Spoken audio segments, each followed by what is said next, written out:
ఇల్లు లేదు, పొలాలు లేవు, ఏమీ లేవు. మేము అద్దె కొప్పల్లో ఉండాల్సి వస్తుంది. అద్దెలో పోండి ఖాళీ చేస్తున్నారు.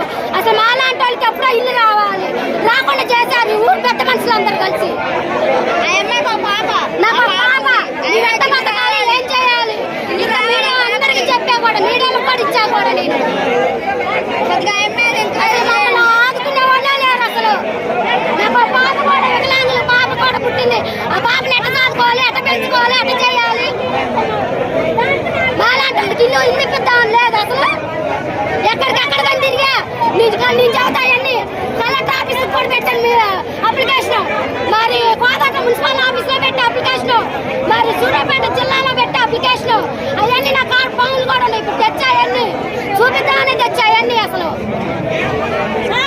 రోడ్లు అయితే కావాలి, ఏ మాయ అయితే మమ్మల్ని అయితే ఆదుకునే వాళ్ళు లేదనమాట.